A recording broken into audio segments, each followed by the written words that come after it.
Welcome to today's episode, the podcast where we discuss the most recent installments of a different series every show. It's Monday, August 11th. 11 years ago, Outlander debuted on Starz. Starz is known for doing ambitious, niche, lavish shows that take place all over history. Some are like American Gods, Power The Serpent Book. Queen, Power Book, Spartacus. I think Power Book probably has the most spin-off series. Yeah, because I think it's at like 4 right now. Wow. Compared to Outlander, which I think is now going to just have this one, right? Outside of Outlander, though, do you know what also premiered 11 years ago in 2014? It was the only other show to do so on Starz. It was Black Sails, and it had the same composer as Outlander, Bear McCreary. Oh, so he was busy that year. I remember we talked about him when we reviewed Outlander in 2023. Because everyone loves the intro song. The intro song has such a huge fan base. And Outlander, Blood of My Blood, decided not to use the same intro song. Unlike House of the Dragon, which decided to use the Game of Thrones one, or Daredevil. Dexter. Yeah, we've had plenty of instances where they say it's popular, but probably because Outlander is still going. And so they didn't want to have two television shows with the same intro song at the same time. Well, it's interesting because Outlander is supposed to end in season 8, and they're going to have 10 episodes, and so 101 episodes in total, but they are going to be adapting the 9th book. And I know that Diana Gabaldon, she's the author that has written all Outlander books, she is writing 10 books, and the 10th is supposed to be the final one, so they're not going to even be adapting the actual final one. They're going to be adapting the penultimate episode. I'll believe that when I see it, because if they have one more book to go and they've already aged these actors up to they've For All Mankind it, where they literally have someone in their mid 40s playing someone who's like 70 years old, and they started in their like 30s, then I don't see why they wouldn't just complete it off. She's not done with it though. Like, she announced this book back in 2021, and it's taking years for her for this book, A Blessing for a Warrior Going Out. That's what it's called, to come out. Are she hanging out with George R.R. Martin? It's funny you say George R.R. Martin, because she kind of has the same deal with the original Outlander show, where she writes like an episode per season or somewhat like it. She even has an episode that she's going to be writing in the 8th season, I think the penultimate episode. But they haven't reached a peak where like the show is kind of like turned away from what the audience likes, right? No, I think it's still as popular. Like, I mean, it already started off popular. 3.7 million viewers in 2014, which was like within its first Black week. Sails had the hotter launch. Like, its first day, it drew in more viewers. However, Outlander quickly became the undisputed flagship of Starz, Right. along with being the longest running series. This new show is going to give us both a fresh new look at it with new characters, while also inhabiting a lot of what the original brought. It's a historical drama, romance, sci-fi, all in one. And even Blood of My Blood is a callback to season 1, episode 7 in Jamie Fraser's marriage vows. I think it's Blood of My Blood and Bones of My Bones to Claire. And then season 4, episode 6 of the original series was also called Blood of My Blood. Yeah, I should say right now, I am not an expert on the original series. I watched basically 2 or 3 episodes of it, one of which was for the podcast. That was the season 7 premiere. But you were positive on it, though. I know, but if we're going to be like looking at nitpicking, or if anybody's going to be curious why we didn't talk about connections, it's because I don't know them. But I did watch these first 2 episodes back to back, Providence and SWAC. Providence is 80 minutes long, SWAC is 60 minutes. So it's a good yeah, that's like 2 hours and 20 minutes. Hours, yeah. Right? And my impression going in was that this was just going to be a show about Jamie's parents. I didn't realize it was I was uninitiated. I didn't realize it was going to be about Claire and Jamie, the 2 protagonists of the original. Yeah, Gabaldon even wasn't a big fan that they were going to be focusing on Claire's parents, but I think that it was Matthew B. Roberts. He's the showrunner from the original Outlander. He's also doing this. When he pitched it, she became really excited that they were going to include Claire's parents, but it's strange. She's coming in from the same camp I would, because if you just told me that they were, the Claire storyline is a little bit more complicated, because you have to tell 2 parents who were born in the early 1900s and then also found their way back in time, but also like were parenting Claire but never told her about the fact that exists, like the time dimension travel thing exists. That either means they never made their way back, or like it's confusing. However, having watched the first 2 episodes, so far I'm sold. It seems okay, well, that's I was not expecting that, but also it seems that when it comes to spinoff and TV shows, family is what these series go for. Think about it, with the Winchesters, George and Mandy's first marriage, I think that was Sheldon's siblings, but Grownish, Fuller House, Saved by the Bell, Young Sheldon, it seems like whenever these series want to do a spinoff, they always go for, like, the parents and always are at the risk of, like, retconning something. Um, yeah, I mean, Walking Dead is the one I would think of because that also ran like 10 seasons before starting to split off in all different directions. Yeah. I don't know if they plan to have more than just this spinoff for Outlander, but I I think definitely think they could. I don't know if there's any in the works right now. I know that they got this idea because Gavel Down, she is going to write or has been thinking about writing like a potential 3 prequel book series, and they took the synopsis from those and then decided that they were going to write this or come out with this first. So she's either Brandon Sanderson just writing and writing and writing, or she's George R. R. Martin promising to write things and then never getting them accomplished. Can you explain to me really fast before we jump into this series how exactly this time travel thing works? Okay, so Black Sails took place in 1715, and this takes place in 1714, and that's the extent of their connection. I just found it funny that that's how that worked. The original Outlander series took place in like World War II England, and then it stretched, I think, into the 70s. I don't know where it is at right now. And then in the past, it was in the 1740s. And because this is a generation back, we're looking at World War I England and also 1714, right? Right. And so 1714 is, like an interesting year to go back to because I don't know anything about it. Something that I think this Outlander series does as a whole is it makes you want to learn a lot more about not just Scottish history, but just European history in general. What's done for Scotland is great. 90% of Scots said that they've at least heard of Outlander. Yeah. So what was your ending question? How exactly does the time travel thing works? So, okay. Yeah. It's funny because if I'd only watched this show, I would think that your characters would need to get into some form of accident, some sort of insanely traumatic experience, find these stones on top of a mountain, and suddenly they just transport somewhere else. Because it's kind of strange how it happens. But I think from the first series, I can just say that there's like a kind of like in Dark where there's a cave. Right. There's a little tunnel. Yeah. There's a tunnel. In this, it's just that if you get close enough to the stones, that somehow you portal away into the past. And people can just do it like free will, like they learned how to I guess control it's it. kind of hard to find, and it's also weird how no one evil, no one super evil, so far as I know, has ever found their way in the past to just completely screw up things. Everybody kind of respects it. Like when Henry and Julia, those are the parents of Claire, find their way back there. No one's going out of their way to talk about being from the future.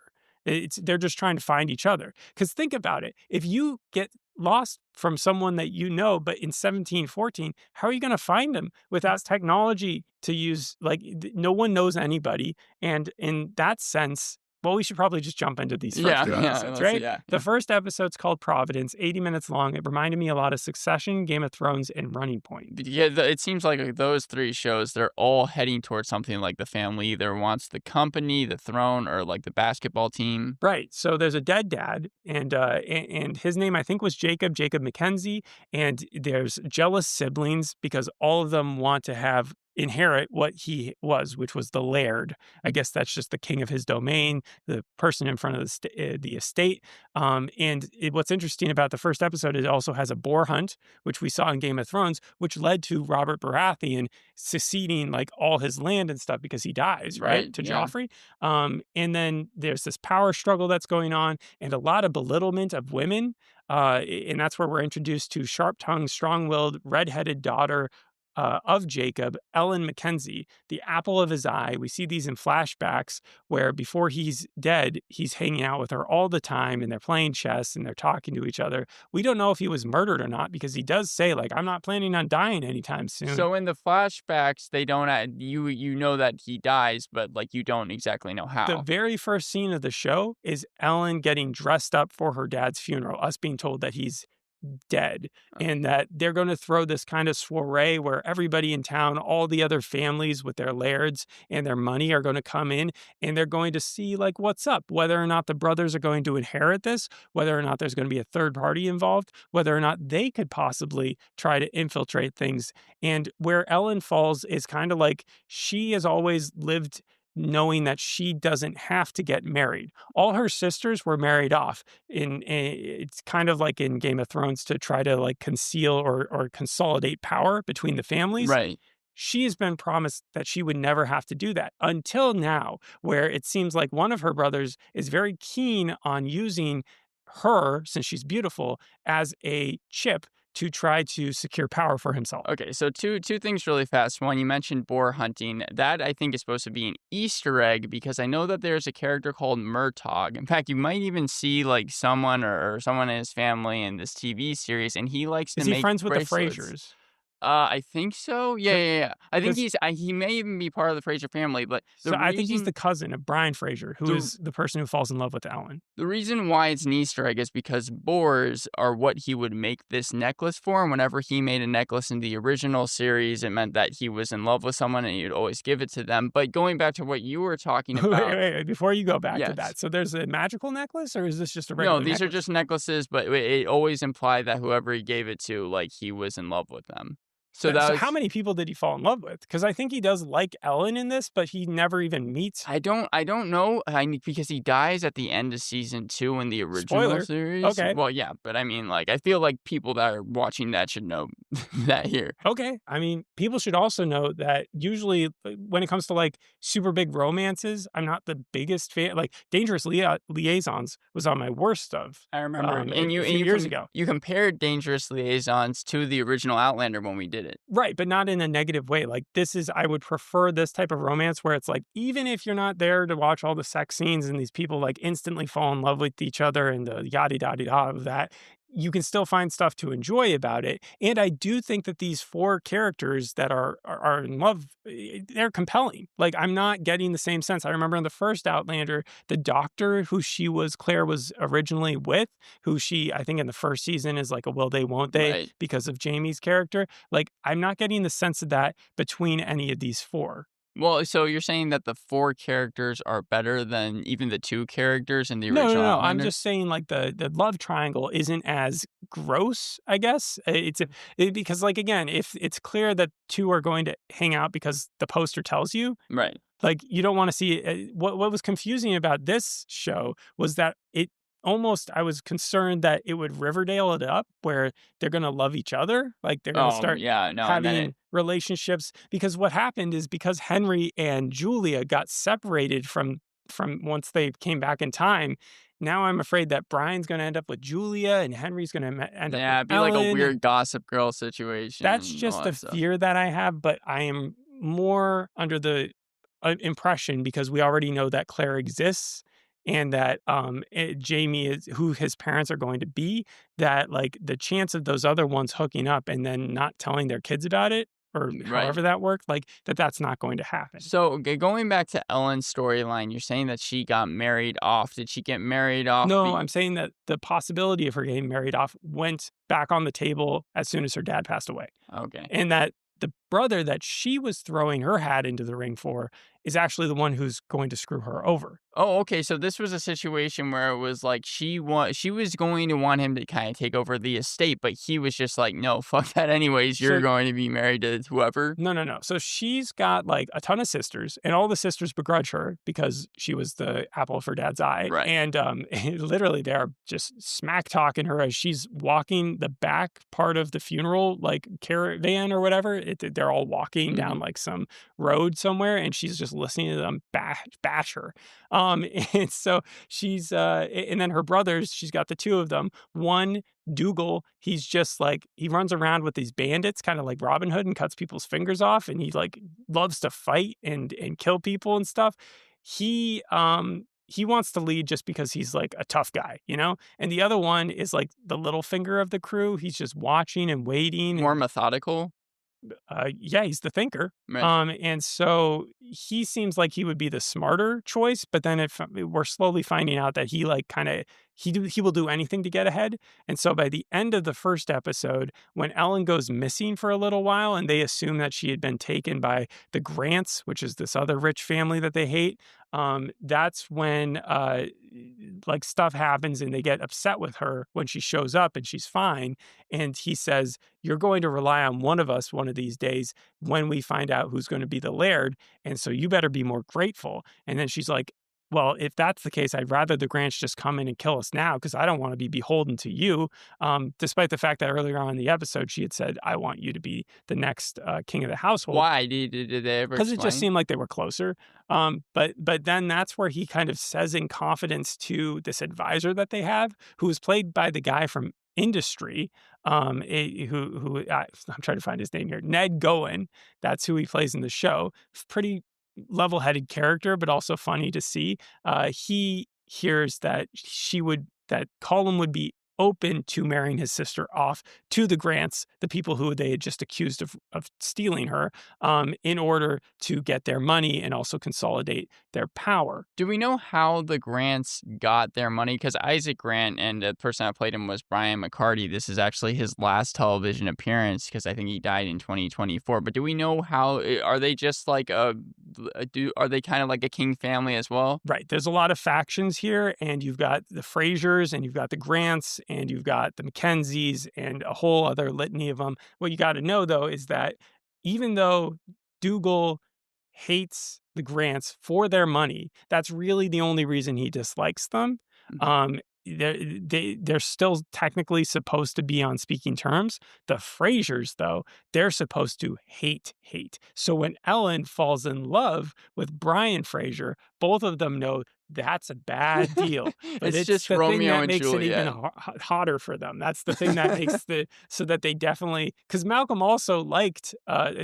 Grant also liked Ellen. So she still could have pissed people off had she just gone with him. But instead, she goes for the real tough cookie in Brian. And so when they find out about that, they're probably going to raise a big stink over it. And so, yeah, there's a lot of factions, and that in that first episode, it really is just about Ellen and Brian, despite the fact that we do see Henry and we find out that we've seen Julia, but the Julia one was so subtly done. I give the show a lot of credit for that. Episode 2 is more about their love story and how they're already together because they met during the First World War. Right, and I mean, like, I think that it was the Claire, she works in World War II, right? Claire was a nurse, I think, in that she uses her nursing ability. Even in season 7, she was nursing someone back, and using different things than they would have in the 1700s, you know? Yeah. So she's smarter. Her mom, in Julia, is also very, very smart. She's reading about biochemistry when we first see her. Her job in the war is to be like a redactor. She gets letters from the army and she has to cancel out when people are talking about where they are so Right. that they don't give away army secrets, you know? But then gets a letter addressed to really no one, just being like, what's the point of all this? But it's written very poetically. And it's kind of like the Natalie Portman, like pretentiousness of it. But she responds and they have a back and forth exchange. Turns out they're both like really singular minded. They both agree. They start a long distance relationship. And once again, there's no way of confirming it until they meet because there are no iPhones. But when they meet each other, they see that they're both hot. And so they both hook up and they both become a couple, you So know? how does time travel play a factor in Well, this? Like, 25 minutes into them getting together, I really enjoyed the World War One storyline because, like, graphically, I know that when I tune into an Outlander series, Scotland is going to look superb. yeah, they shot it in Glasgow. Yes, as always, and so it looks amazing. It's godless, you know, like all that stuff. But the World War One fighting scenes, the trenches, the war, everything but his PTSD was shown in a really cool manner. And you should watch it on a big screen if you have the chance to. After the first 25 minutes, it jumps to where the ending of the first episode took off, like ends off, where the car crashes and they end up on this close to a hill where the stones are. And that's where the wife runs up first, just looking to get them help. And then she screams. Henry follows her up there and she's gone. And then he does, yeah. So like we don't know what happened. And then in the second episode, it's revealed that she is kind of kidnapped and taken to work at the Frasers, Brian Fraser's dad's like laird's home. Right, yeah. And he, on the other hand, goes and finds the Grants and he ends up being an advisor to them. And so 3 months later, How do you get that job? there's a lot to it. And that kind of goes into my pros. And my biggest pro for the show, honestly, is that I was laughing. Like, Oof. you would not think that out of all the genres, that comedy would have fit into this show. But is it like Suits LA where it was almost It wasn't, so no. Honestly, it was, even though it might have been not intentional jokes, it's kind of like, oh, I get it. Like I get where the plot's going, but it's also very funny. Like a man goes back in time and he instantly gets a job. He gets promoted. It's easy living. They don't mention the fact that like there's no public rush or that public plumbing. Like that doesn't exist yet. That would kill me if I couldn't flush a toilet, you know? Like I would just immediately check out, go back to, I'd be like, ah, man, I guess my wife's gone. um, I don't even think he knows he can go back. That's one of Right, the yeah, funny no, things. 'cause, yeah. Claire did know, I think, that she could use those stones from the get-go, but I don't think that either of them know that if they go back to the stones, they could just jump back in time. Yeah, so he goes back and he's instantly promoted. He mixes with Malcolm Grant and he shows off the fact that he's able to secure a deal for them Mm. or figure out that a deal is not to their best interest, and that's where Isaac hires him on the spot. While a woman goes back in time, she gets bonked on the head immediately, even just by asking for help, and sold into indentured servitude. And then now she's just constantly sleazed on by Brian's dad, who's trying to get with her. So a man comes back and, like, all this good stuff happens, and you're saying the second a woman goes back, she's, like, faced with all these obstacles. Yeah, just like Ellen, when she learns that her dad has passed away, all the job security she had, or like life security that she has, goes away, and she suddenly just becomes a commodity. And Julia's learning that too. She spends the second episode, second half, trying to escape. She steals maps, and every time she just gets thwarted. And it's really sad because, like, you've seen how smart she is. And so you do end up rooting for her. And she was my favorite character, so much so that when I was looking at the names, I was like, oh, it's awesome that her real name is Hermione. Hermione Corfield, yeah. Hermione. That's awesome. They should have kept her real name for the show. Actually, we reviewed one of her this is way back in the day, but she was one of the mains in We Hunt Together. She was the main in that. I don't even remember that show. Honestly, was that the one that you watched? Yeah, that's one that I had to And that watch. was like two detectives? Is that what it was Yes. about? Okay. So I do sort of remember it. Also, what's funny about Julia and Ellen's storyline is that, like, Julia immediately got kidnapped. Ellen, as soon as she goes missing for 2 minutes, her brothers immediately assume that she's been raped and kidnapped, like Okay, so Rashomon style. It's just, it's a different time period, and you would not want to live there as a woman. yeah, but it just seems, yeah, because both storylines, it's Ellen at the end of the first episode that has to be married off to Malcolm, right? So it seems like they're both having to go Again, that through the was just same floated thing. by as a possibility, but it's obviously going to happen. The nice thing about Malcolm, though, is that he doesn't seem like he's a douchebag. He realizes in the first episode that Ellen doesn't like him, despite the fact that he likes her. And then he like goes home. And then that's when Dougal attacks him and says, "What'd you do to my sister?" And he's like, "I didn't touch her." Like, and Henry comes to save the day during that exchange. There's a lot, again, of like what could possibly go down from here. Right. But just as far as the first two episodes, I think it was good setup. I also like Ned Gowan's character. I thought he was funny. I also liked how everyone who gets shot back in time seems to respect history, and I don't feel like that's realistic in any way or What do you mean form. by respect Even the history? people, even a historian, I feel like, who gets stuck in history would end up accidentally bragging about the fact that he knows the future at some So you're point. saying that they're able to adapt to it almost too fast? Yeah, where they're all just like, I understand I'm in a new climate, but like you could definitely, maneuver some things if you know enough about what's coming up, or at least set yourself up pretty good in the future, like a time capsule or something. Find your great grandparent or something like that and say, hey, pass this down. Like, I don't know what it could be, but like I would think about that for a long time if I got stuck in the past. One of my main questions is that Claire, and maybe you can correct me if I'm wrong. I know that you saw the pilot almost too long ago, but she just like stumbled across the rocks kind of randomly, and I'm wondering understand why if Claire's parents knew about it, they wouldn't be like, hey, at some point be like, hey, there's this place that you can literally go back in time to. That's kind of what I mean when I was talking about So like you're under the retcon. impression that Henry and Julia are going to make their way back to the World War One time period. I mean, that's what I would be thinking. I Yeah. mean, it does kind of go ahead with that. Like we've seen the 1970s in Outlander. Right. So maybe, or maybe they could all just stay in the past. And that was just kind of a cool gimmick to bring them down there.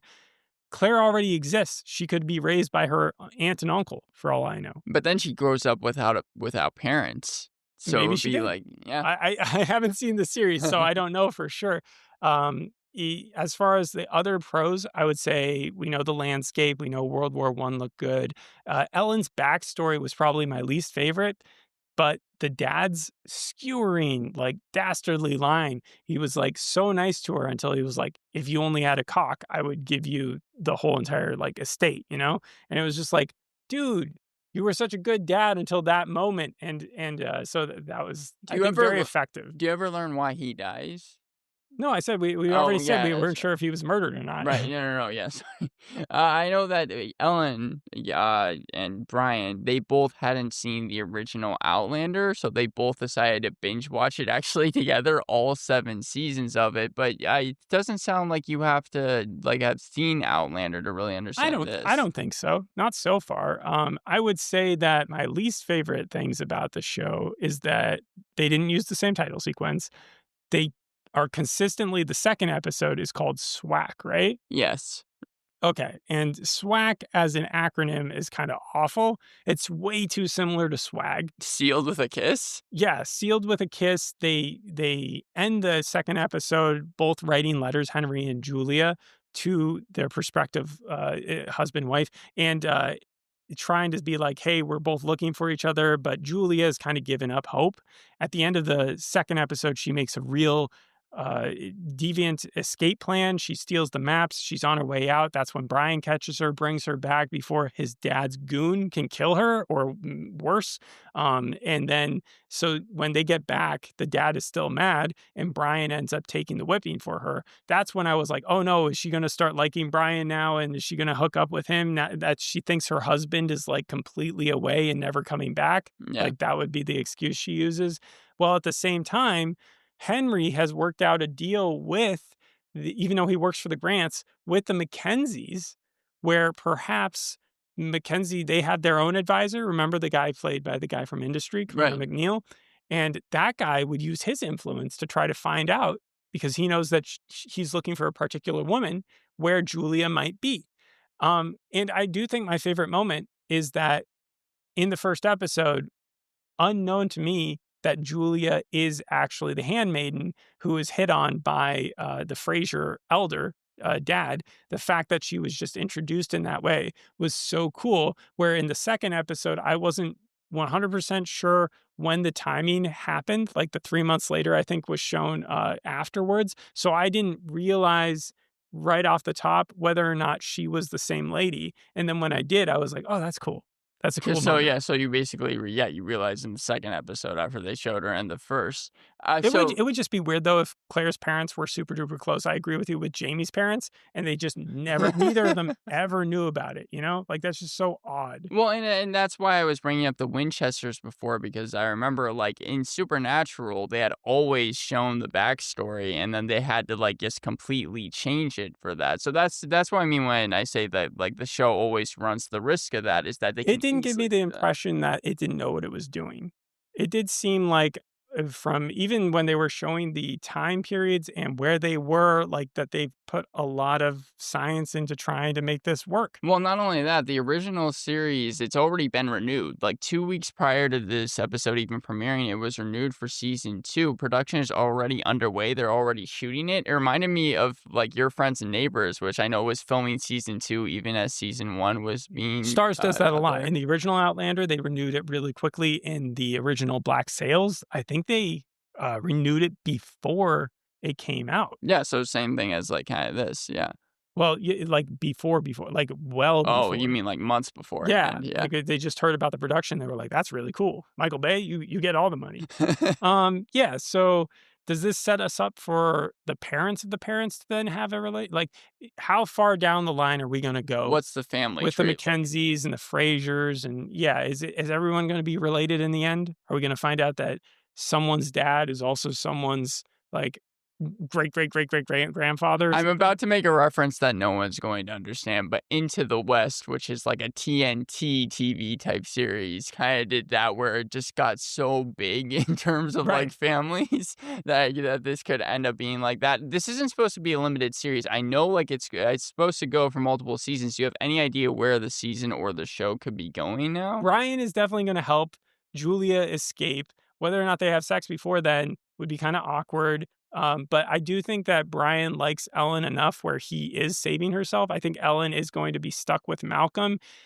I think, Callum is just gonna get worse and worse and worse. One of the brothers, I hope, has a change to the light side, like, does something good. However, so far, it doesn't seem like that. It seems like she was the best of the bunch, and, Henry Henry's a cool character. I am rooting for Henry and Julia. I really hope that they find each other again, because technically they wouldn't have to. Claire already exists. The timeline is shut on that. Like, they don't need to find each other again, and it would be really tragic. His story is kind of like Barry Lyndon, though, where he just keeps on failing up until maybe one day he doesn't. How do you think, because the only way it's going to be a happy ending is like you're saying, if they get together, that Brian is going to talk to Henry, like, and get to Oh, really know about that'd it. be interesting if they like.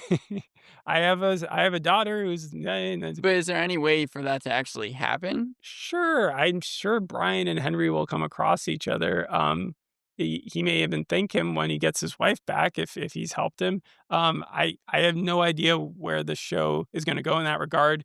I think Henry will probably, yeah, aid Ellen to find Brian at the same time as Brian is aiding Julia to find Henry. So they work in parallel that way. And in Right. the same time, you're seeing sex scenes between characters, side characters that to make up for the fact that the main ones aren't having sex. Does that make sense? So like his You still cousin, have to have the same type of audience. I mean, if there's one thing about Outlander, yeah, it's I the think sex his scenes. cousin, the Brian's cousin, ended up sleeping with one of Mackenzie's sisters who was already married, the Mackenzie sister who was already married. And and we also saw Dougal getting it on. And so did a bunch of kids who were like looking through Wait, the keyhole. kids? Yeah, a couple kids were like stealing glances through the keyhole before Ned Gowan caught them, and then he looked through the keyhole. So I don't think he was perving as much though. So yeah, there's not a lot of negatives to the series except for some of the clichéness of the siblings and um, the fact that like how did Ellen fall in love with Brian so quickly? I don't understand. They had a quick conversation about how they were both. It's just they both liked the way that each other looked, and so that It's it's well, the opposite of love versus first sight or love is blind. It's like we're gonna judge a cookie by its face. well, Yeah, also not just like it's the inverse in terms of time too, right? Like you got with Claire's parents that they were writing those right. That letters. it took forever. Yeah. It's that perfect. I do like how that mirrors that in the completely opposite direction. Yeah, it's the inverse of it. Humble opinion, because I'm no expert on the first show, but episode 2 of this sold me on me rooting for those characters, and so I'm going to give it a 7.5. Um, Are you gonna watch the rest? it's on the precipice, but like probably not. But I could. It has a 92% on Rotten Tomatoes and an 8.7 on IMDb with Is a that couple audience hundred score or critic reviews. score? Well, that's critic score for Rotten Tomatoes, I but see. like Pace Magazine, they gave it a 9 out of 10. They said it was achingly romantic prequel built on the best elements of its predecessor. I know Variety called it highly addictive and beautifully shot. And again, Scotland probably looks great. Just talking about Matthew B. Roberts really fast, he hasn't done that much. He's written for 2 episodes of Hellcats. He also wrote 3 episodes of Caprica. Hellcats, the cheerleading Yes, the show? Ashley Tisdale show. Right. But aside from that, yeah, he's just Outlander seems to be like his biggest thing. Like I think that I've For said sure. basically everything on his You could have given IMDb me a page. list of 10, and that would have been the 10th on the list of the choice that I thought that he previously wrote for. Yeah. For Brian Fraser, Jamie Roy, the actual actor, he had auditioned twice for the original show as Roger Mackenzie's son and once as Militiaman It's number good. It's good one. he wasn't cast as a Mackenzie son because that'd be some like weird Game of Thronesian stuff going on there. Well, Militiaman number one was actually the more important audition because that's what ended up giving him this job. They wanted to cast him in whoever Militiaman #1 was going to be, but they thought he looked so much like Sam from the series that they couldn't do it. And then when they were like, when they were developing this series, they were like, let's just cast him as Brian Fraser. Wait, so I'm just connecting it now. So these characters are in their like 20s, 30s, right? Yeah. And they won't be alive in the 30 years when their parents or when their kids start hooking up, right? Yeah. And so that means that they are capped. Like they're not going to live nearly as long as Jamie and Claire do, right? Unless they pull some serious stuff and They like go get back stuck to in the like, 1500s or they go in the something. future. Oh, then you're talking about kind of what's the Apple show that's a Foundation style where like the kids are hanging out with the parents at the same age and it's just weird. Thanks for listening. We'll see you on the next episode. Hope you enjoyed this one. Oh, also, this was a new addition to the blood bank. Now you've got Dexter New Blood, Blood of My Blood, and next we're going to be doing Alien, Blood of the Earth, right? Alien Resurrection. It's just Alien Earth, I think, right? Alien Earth. Yeah, that's what. Yeah, no, it's Dexter Resurrections. All right, thanks for listening. We'll see you in the next episode. Hope you enjoyed this one. Bye. Bye.